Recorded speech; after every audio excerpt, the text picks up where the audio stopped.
Okay, good morning. Ito yung nabili nating Makita cordless drill, hammer drill. Okay, so yan yung mga inclusion niya. Yan. So, ito yung drill. Makikita nyo na ayan, Makita. Okay. So, nakalagay sa likod niyan ang input voltahe ng motor niya is 36 volts. Ayan, nakalagay 36 volts. Okay. So yan ang input ng motor. Okay. Ngayon yung battery niya is 36 volts din, pero yan ang issue niya. Okay. Yan 36 volts, makita nyo 36 volts, pero 12 volts lang yan. So mamaya kukuha na natin ang voltage yan, bubuksan natin. Okay.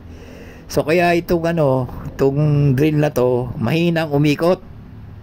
So yan yung pinadala niyang charger. Makita nyo, ang charger niya is 12.5 volts lang, hindi 36 volts. Okay.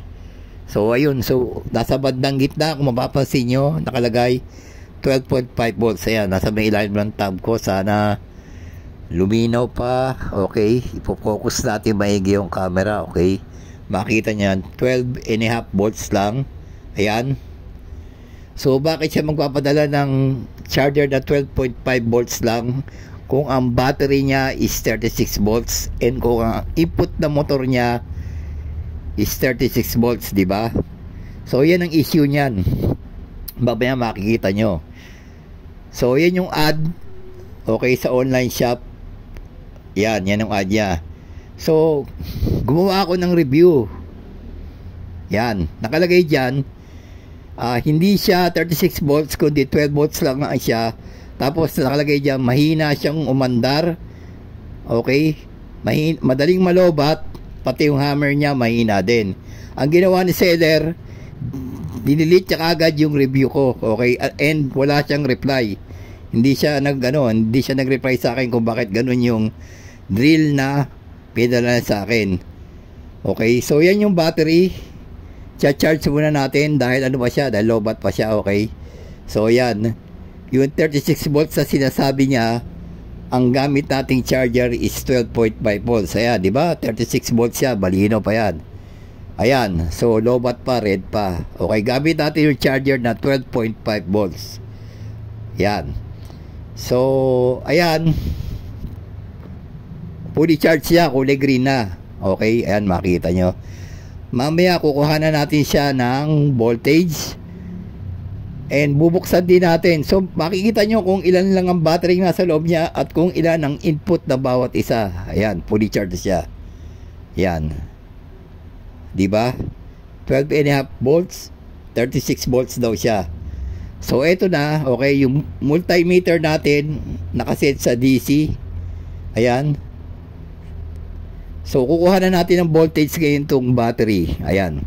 So yung isang probe nasa negative na. Ayan, isi-set natin. Ayusin natin yung battery. Okay, ayusin natin yung charger.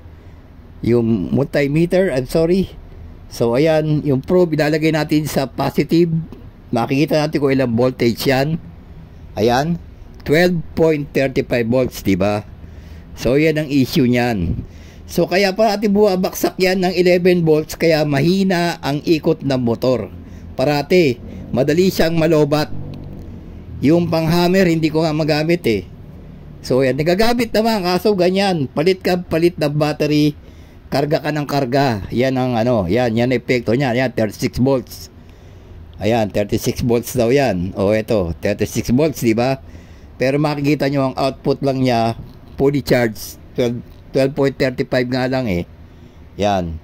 Yan ang hindi masagot ni seller.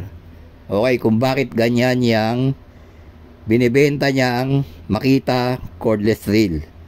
So ito, pubuksan natin ngayon yung battery.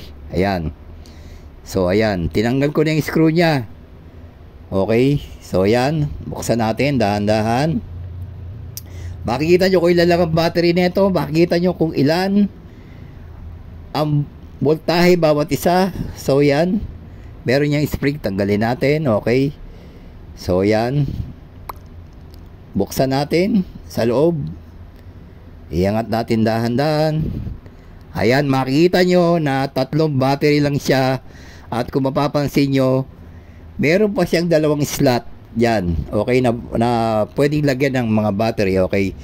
So ngayon, ang voltage bawat isa niyan is 3.7 volts lang. Yan, malinaw, di ba? 3.7, so 3 siya naka-series, so 11.1 volts lang.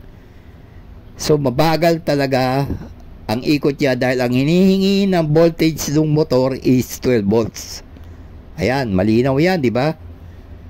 Oh, 3.7 volts times 3, naka-series 11.1 volts.